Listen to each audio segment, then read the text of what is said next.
Assalamualaikum warahmatullahi wabarakatuh.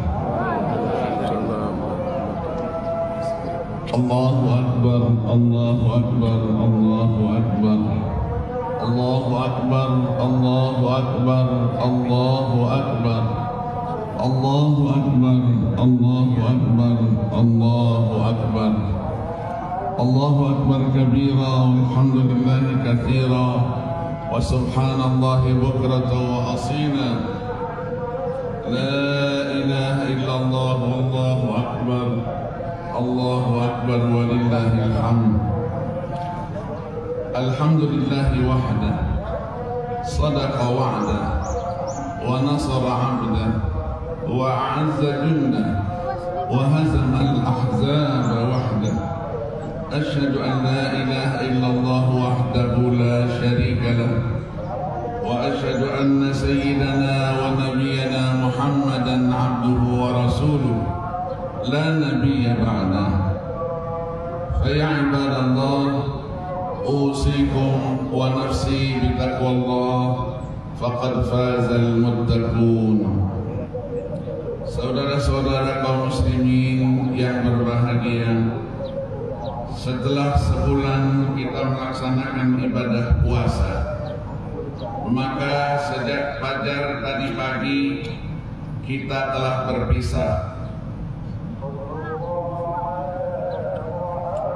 dengan bulan itu. Kita belum tahu apakah kita masih bertemu lagi dengan bulan Ramadan pada tahun mendatang. Yang pasti hari ini kita berada di hari raya Idul Fitri 1445 Hijriah 2024 Masehi, yakni hari yang suci, yang penuh barakah dan ampunan.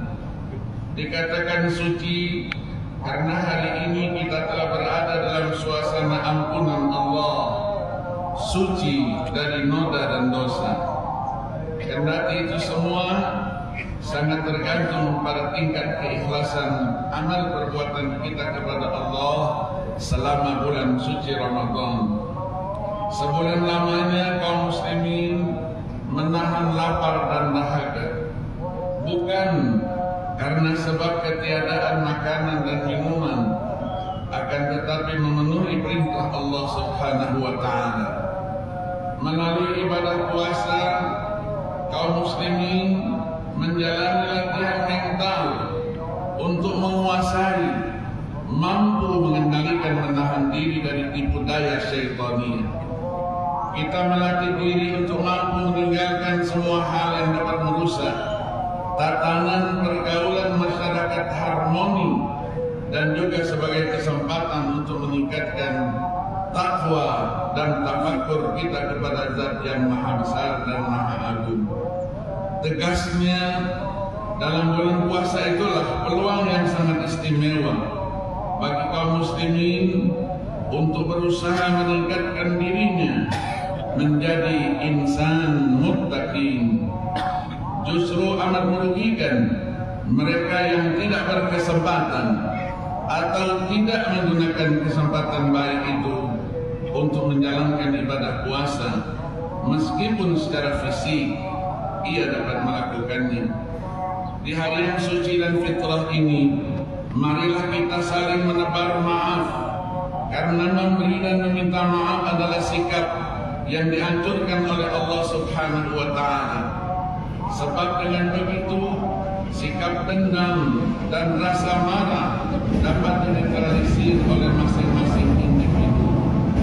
Memang diakui bahwa tidak semua dendam dan marah itu timbul akibat seseorang enggan memberi dan meminta maaf, tetapi yang jelas sifat enggan memberi dan meminta maaf dapat menimbulkan dendam dan marah seseorang. Selain itu, sikap mudah memberi maaf dan meminta maaf merupakan salah satu ciri orang-orang yang bertakwa kepada Allah Subhanahu wa Ta'ala. Karena semua orang yang suka memberi dan meminta maaf sebagai pertanda seseorang memiliki nilai kepribadian dan ketakwaan yang sangat luhur. Firman Allah Subhanahu wa taala di dalam surah Al-Imran ayat 133 dan 134. A'udzu billahi minasyaitonir rajim. Wasari'u ila maghfiratin min rabbikum wa jannatin 'arduha as-samawati wal ardu 'iddat lil muttaqin. الذين ينفقون في السراء والضراء والكاظمين الغيظ والعافين عن الناس والله يحب المحسنين. Dan bersegeralah kamu kepada ampunan Tuhanmu dan kepada surga yang luasnya seluas langit dan bumi yang disediakan bagi orang-orang yang bertakwa, yaitu orang-orang yang menafkahkan hartanya baik di waktu lapang maupun sempit, dan orang-orang yang menahan amarahnya dan memaafkan kesalahan orang. Allah menyukai orang-orang yang berbuat kebajikan. Itulah sebabnya sikap seperti itu melekat pada diri para nabi dan Rasulullah, para sahabat utama Nabi sallallahu alaihi wasallam, para ahli sufi dan orang-orang yang saleh. Sayyidina Ali karramallahu wajhah pernah berkata bahwa meminta maaf adalah perbuatan yang paling mulia, sedangkan memberi maaf lebih mulia di mata Allah. Sikap seperti itu pula ditunjukkan oleh Nabi Allah Yusuf alaihi salatu wassalam yang memaafkan saudara-saudaranya yang dulu membuang beliau dan bahkan memasukkan beliau ke dalam sumur. Sikap tersebut juga ditunjukkan oleh Nabi kita Muhammad sallallahu alaihi wasallam yang memberi maaf kepada penduduk Mekah yang dulu memusuhi dakwahnya, menyiksa dan mengusirnya. Dan sikap inilah satu persatu penduduk Makkah berbondong-bondong masuk Islam. Demikian pula beliau senantiasa meminta maaf kepada para sahabat dan umatnya, walaupun mereka mengakui bahwa beliau tidak pernah berbuat salah terhadap mereka. Menjelang akhir hayatnya, beliau mengumumkan di hadapan para sahabatnya bahwa beliau meminta maaf kepada mereka, siapa-siapa yang disakiti atau merasa tersinggung selama dalam kepemimpinannya. Allahu Akbar, Allahu Akbar, Allahu Akbar, walillahil hamd. Sikap pemaaf Rasulullah sallallahu alaihi wasallam juga diteladani oleh para sahabatnya dan orang-orang yang soleh dalam hal sikap pemaaf. Maaf adalah kata yang terdiri 4 huruf, namun memiliki makna yang luar biasa dalam kehidupan. Kata inilah yang bisa menghapus dendam, sakit hati, pertengkaran, dan semua hal yang berhubungan dengan hati. Dengan meminta maaf atau memaafkan berarti kita telah menang. Menang di sini dalam arti menang melawan hawa nafsu. Seperti yang kita tahu bahwa kemenangan tersebut bisa menghadirkan rasa damai atas diri kedua belah pihak yang berseteru. Bisa kita bayangkan bagaimana kehidupan ini bisa berjalan baik jika semua orang berada dalam perselisihan, dendam ataupun amarah yang tak berkesudahan. Tentu sangat tidak nyaman. Sudah saatnya kita berpikir jernih.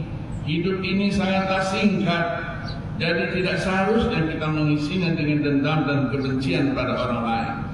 Masih banyak hal-hal yang positif yang bisa kita lakukan selain memikirkan orang yang sudah menzalimi kita.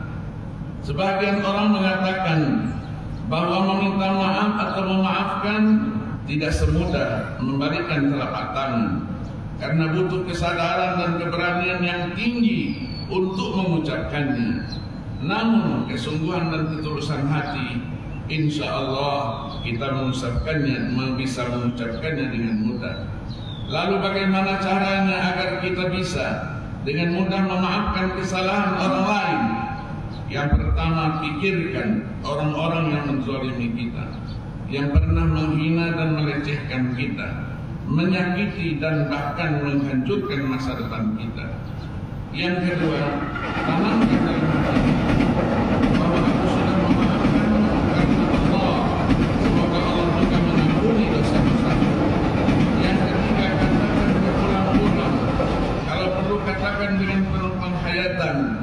hingga akhirnya dendam dan sakit hati kita akan menghilang dengan sendirinya. Kenapa harus menempatkan Allah sebagai tujuan utama kita dalam memaafkan? Karena di dunia ini tidak ada yang lebih berharga dari pengampunan Allah Subhanahu wa Ta'ala. Selain itu, dengan memaafkan, kita berharap Allah Subhanahu wa Ta'ala menempatkan kita pada tempat yang terbaik di dunia dan di akhirat. Sudah saatnya kita menyadari bahwa hakikat memaafkan adalah untuk kebaikan diri kita sendiri, bukan untuk kebaikan mereka. Serahkan semuanya kepada Allah. Jika memang mereka melakukan kezaliman tersebut, biarkan Allah yang membalasnya. Jangan biarkan hidup kita disibukkan dengan hal-hal yang penuh dengan kesia-siaan, urusan dunia yang tidak ada manfaatnya. Dan jangan lagi memberatkan hati kita dengan memikirkan cara-cara untuk membalas dendam kepada orang lain. Oleh sebab itu, lepaskanlah rasa marah, dendam dan benci.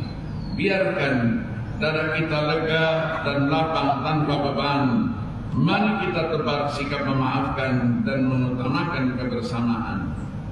Pada dasarnya, manusia diciptakan tidak untuk saling bertikai, melainkan untuk mengabdi kepada Allah Subhanahu wa Ta'ala dan menjalani hidup ini sesuai dengan petunjuknya. Sudah semestinya kita menerapkan Al-Quran dan As-Sunnah sebagai prinsip utama dalam menentukan sebuah kebijakan dan sebagai petunjuk dalam menghadapi segala permasalahan di dunia. Seperti yang kita ketahui bahwa Al-Quran dan As-Sunnah sudah teruji mewujudkan peradaban manusia yang mulia dan memberikan teladan baik dalam menghadapi orang-orang yang berlaku zalim. Bahkan Al-Quran sudah terbukti mengajarkan manusia agar memiliki sifat saling mencintai, memaafkan, dan selalu menciptakan perdamaian di antara sesama. Sesungguhnya, jika setiap tindak kejahatan dibalas dengan kejahatan yang lain, maka hal itu justru akan melahirkan dendam yang baru. Jika dendam tumbuh subur dalam hati seseorang, bersiaplah untuk menerima risiko terburuk dalam kehidupan. Menyimpan dendam hanya akan membuat diri kita terbebani. Hidup menjadi semakin berat karena kebencian dan sakit hati akan terus membayangi kehidupan kita. Setiap saat kita memikirkan cara untuk melampiaskan dendam tersebut. Lalu, apakah berhasil membalas dendam tersebut? Semua akan selesai begitu saja? Jawabannya tentu tidak demikian. Bayangkan, jika orang tersebut mempunyai pikiran yang sama dengan kita, dia akan kembali membalas apa yang kita lakukan. Bahkan bisa saja lebih kejam dari apa yang kita lakukan. Dan begitu seterusnya. Lalu apakah hidup kita yang hanya sementara ini akan kita habiskan untuk saling membalas kejahatan di antara sesama?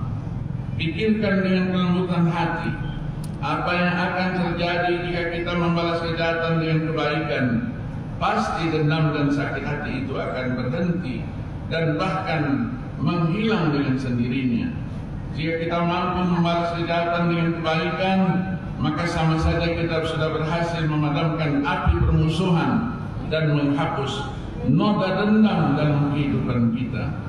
Allah Subhanahu wa Ta'ala berfirman di dalam surah Fussilat ayat 34 yang menggambarkan perilaku dan keteladanan yang diberikan oleh junjungan Nabi besar Muhammad sallallahu alaihi wasallam. Wala tastawil hasanatu wala sayyi'atu idfa' billati hiya ahsan fa idza alladhi bainaka wa bainahu adawatun ka'annahu waliyyun hamim. Dan tidaklah sama kebaikan dan kejahatan. Tolaklah kejahatan itu dengan cara yang lebih baik.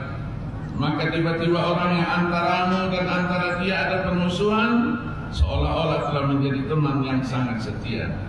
Begitupun dalam menghadapi perselisihan, Allah Subhanahu wa Ta'ala sudah memberikan jalan keluar yang terbaik melalui firman-Nya surah Asy-Syura ayat 40, wa jazaa'u sayyi'atin sayyi'atun mithluha faman 'afa wa aslaha fa ajruhu 'ala Allah innahu la yuhibbul zalimin. dan balasan suatu kejahatan adalah kejahatan yang serupa. Maka barang siapa yang memaafkan dan berbuat baik, maka pahalanya atas tanggungan Allah. Sesungguhnya Allah tidak menyukai orang-orang yang zalim. Islam justru menganjurkan setiap orang untuk memberi maaf atau kezaliman yang diperbuat orang atas kezaliman yang diperbuat oleh orang lain. Karena kezaliman tidak akan berhenti dengan sendirinya tanpa ada usaha dari kita untuk menghentikannya. Bahkan dalam ayat tersebut Allah Subhanahu wa taala langsung menjamin pahala bagi kita yang mampu membalas kejahatan dengan perbuatan baik atau memaafkan. Padahal semua muslim itu adalah bersaudara. Jadi sudah seharusnya kita menghindari hal-hal yang dilarang oleh agama. Diriwayatkan dari Abu Hurairah radhiyallahu anhu, berkata Rasulullah sallallahu alaihi wasallam bersabda, yang artinya seorang muslim adalah saudara sesama muslim, tidak boleh menganiaya sesamanya, tidak boleh membiarkannya teraniaya dan tidak boleh merendahkannya. Takwa, kepatuhan kepada Allah itu letaknya di sini, dan beliau mengisyaratkan ke dadanya. Perkataan itu diulanginya sampai 3 kali. Cukup besar kesalahan seseorang apabila dia menghina, merendahkan saudaranya sesama muslim.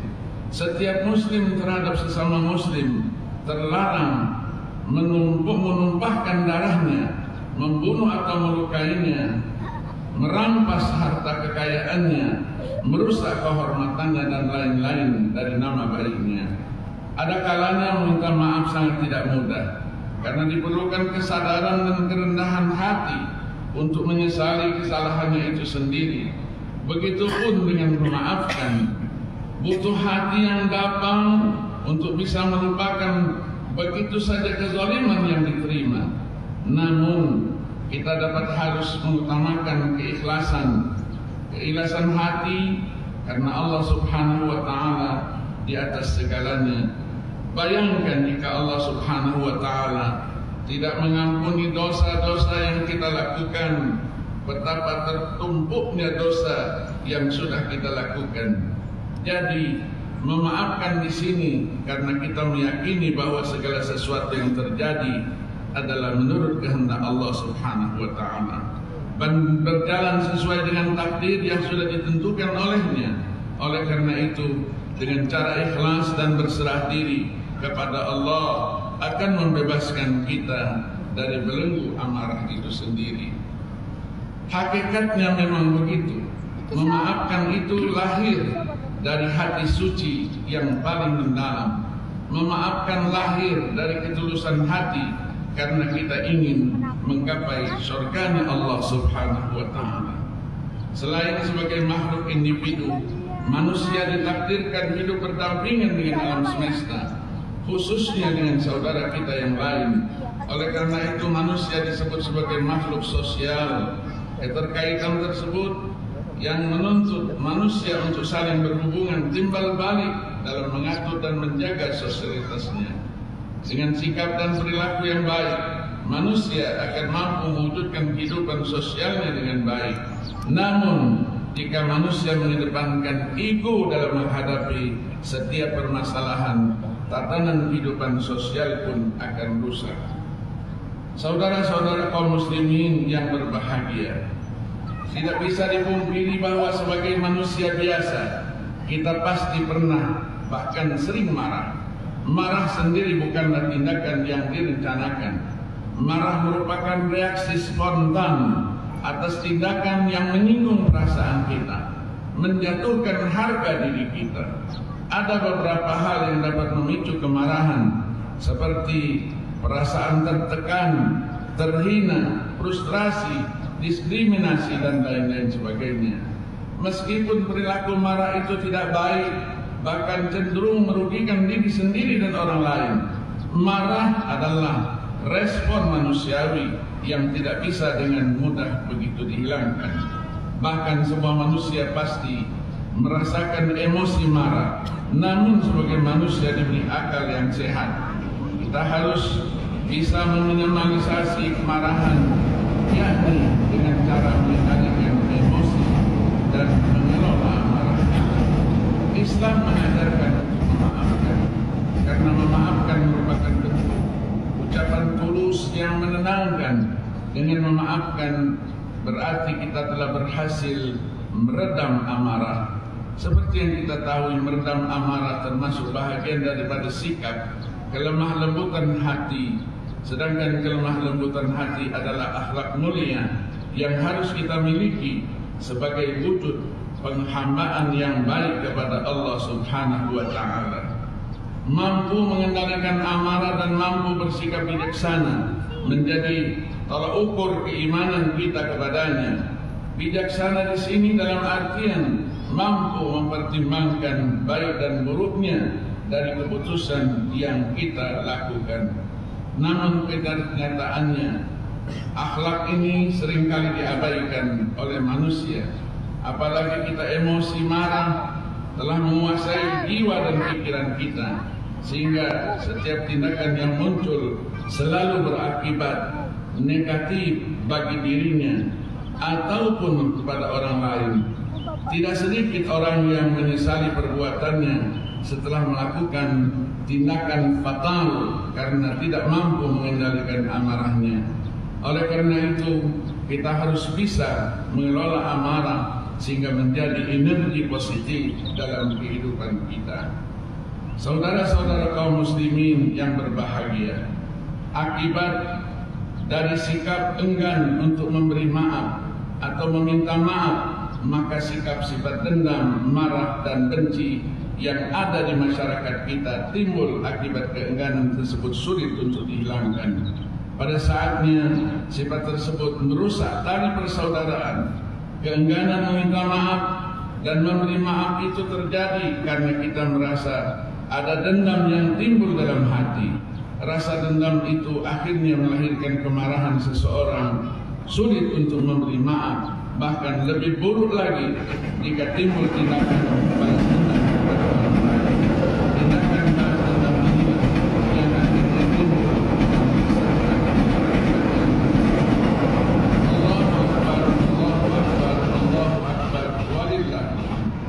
mengukur perbuatan jika hanya dengan pendapatnya sendiri, maka yang bersangkutan akan merasa selalu benar. Oleh karena itu, ukuran yang paling tepat untuk mengukur perbuatan seseorang ialah Al-Quran dan As-Sunnah An-Nabawiyah. Karena Al-Quran adalah mengajarkan kita berbagai cara untuk melakukan itu. Maka dari itulah koreksi terhadap apa yang kita lakukan akhirnya menjadikan kita untuk selalu bersiap. Apa yang sudah kita persiapkan untuk menghadap Allah Subhanahu wa Ta'ala. Jika kita nanti sudah berada di hadapan mahkamah Allah yang maha adil itu, Allah berfirman di dalam surah Al-Hasyr ayat 18, Ya ayyuhalladzina amanu taqullaha wal tanzur nafsun ma qaddamat lighat wattaqullaha innallaha khabirum bima ta'malun. Hai orang-orang yang beriman, bertakwalah kepada Allah dan hendaklah setiap pribadi memperhitungkan apa yang sudah ia persiapkan untuk hari esok. Bertakwalah kepada Allah, sesungguhnya Allah mengetahui apa yang kamu kerjakan. Saudara-saudara kaum muslimin yang berbahagia, kebersamaan merupakan sumber rahmat Allah Subhanahu wa Ta'ala. Karena rahmatnya hanya terdapat pada mereka yang menyebarkan rahmat di muka bumi yang kita cintai ini. Mereka dapat membangun hidup dengan kebersamaan jika tidak ada kebencian dan kecemburuan dalam dada mereka. Yang ada hanyalah kasih sayang di antara mereka, saling mencintai di antara mereka. Kebersamaan akan melahirkan kebaikan-kebaikan sebagai implikasi dari saling menghormati, saling membantu, saling merasakan dan saling menghargai di antara anggota masyarakat. Prinsip dan karakter seperti inilah yang harus dimiliki oleh setiap orang agar dapat tercipta sebuah kerukunan dalam berinteraksi secara horizontal. Dalam perspektif agama, Islam mengajarkan yang berlandaskan pada Al-Quran dan hadis sangat menekankan kebersamaan. Bahkan kita bisa mengatakan bahwa Islam adalah agama kebersamaan. Ajakan agama untuk hidup bersama dilandasi oleh posisi kedudukan dan kapasitas manusia sebagai makhluk sosial. Artinya manusia adalah makhluk yang tidak bisa hidup sendirian tanpa bergantung kepada yang lain. Kehadiran manusia di muka bumi sejak awal kehidupannya telah melibatkan orang lain. Selain sebagai makhluk sosial, manusia juga berkedudukan sebagai makhluk individu. Masyarakat Indonesia sudah belajar banyak tentang perbedaan atau pluralitas. Pelajaran itu tentu saja diambil dari realitas empiris masyarakat Indonesia yang memang terdiri dari berbagai suku, agama, ras, golongan, antar golongan, dan bahkan bahasa dan tradisi. Masing-masing memiliki ciri kehidupannya sendiri-sendiri. Agamanya juga bervariasi, sukunya bervariasi, etnisnya bervariasi, dan bahkan mereka bergolong-golongan dalam variasinya. Pluralitas dan multikulturalitas adalah sunnatullah yang indah adanya.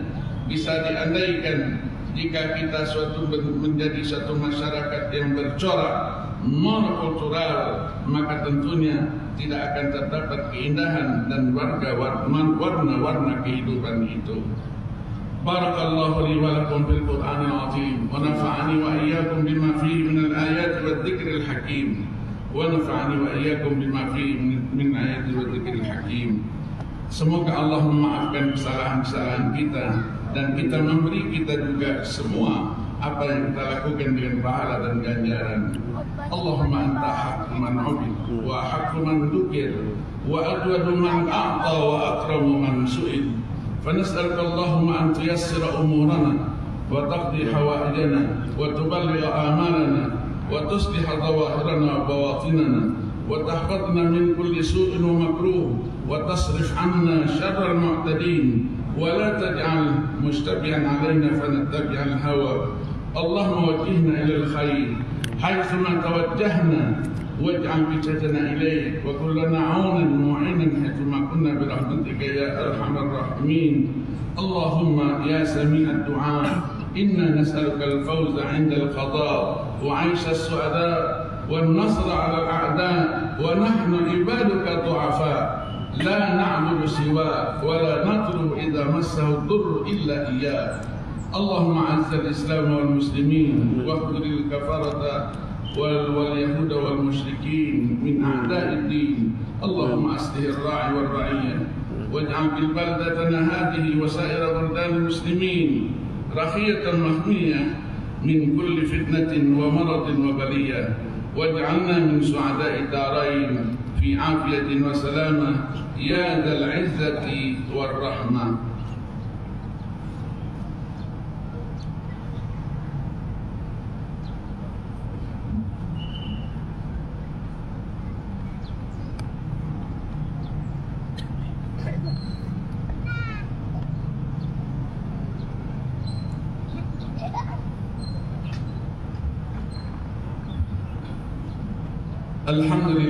الحمد لله حمدا كثيرا كما أمر. أشهد أن لا إله إلا الله وحده لا شريك له إرغاما لمن جحد به وكفر. وأشهد أن سيدنا ونبينا محمدا عبده ورسوله سيد الخلائق والبشر. اللهم صل وسلم وبارك على سيدنا محمد وعلى آله وأصحابه مصابيح الغرر. أما بعد فيا أيها المسلمون رحمكم الله اتقوا الله حق تقاته ولا تموتن إلا وأنتم مسلمون. اعلموا أن الله سبحانه وتعالى قد صلى على نبيه قديما فقال جل جلاله عليما إن الله وملائكته يصلون على النبي يا أيها الذين آمنوا صلوا عليه وسلموا تسليما.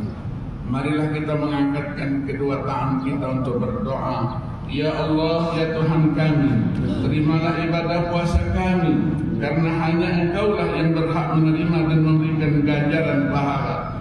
Ya Allah, ya Tuhan yang Maha Pengasih, limpahkan kepada kami karunia dan rahmat-Mu, dan jadikanlah negara kami negara yang aman dan makmur, serta senantiasa dalam lindungan dan ridha-Mu. Ya Allah, ya Tuhan yang Maha Pengampun, kami adalah hamba-hamba-Mu yang dhaif, yang tidak lepas dari kekhilafan dan kesalahan, baik sengaja itu kami lakukan atau karena kami lupa. Karena itu ampunilah kesalahan dan dosa kami, dosa kedua ibu bapa kami, serta keluarga kami, pemimpin kami, guru-guru kami, orang-orang yang pernah berjasa dan memberikan kontribusinya kepada kami dalam membentuk karakter dan pribadi kami. Ya Allah, ya Tuhan kami, terima apa yang kami sampaikan, kami mohonkan, dan tunjukkan kami ke jalan yang benar, jalan yang Engkau senantiasa ridhai dan berkahi. Allahumma ighfir lil muslimin wal muslimat wal mu'minin wal mu'minat al ahya'i minhum wal amwat innaka sami'un qaribun mujibud da'wat ya qadiyal hajat. Rabbana atina fid dunya hasanah wa fil akhirati hasanah wa qina adzaban nar. Wa sallallahu ala sayyidina Muhammadin nabiyil ummi wa ala alihi wa sahbihi wa sallam. Subhana rabbika rabbil izzati amma yasifun wa salamun alal mursalin walhamdulillahi rabbil alamin. Wassalamu alaikum warahmatullahi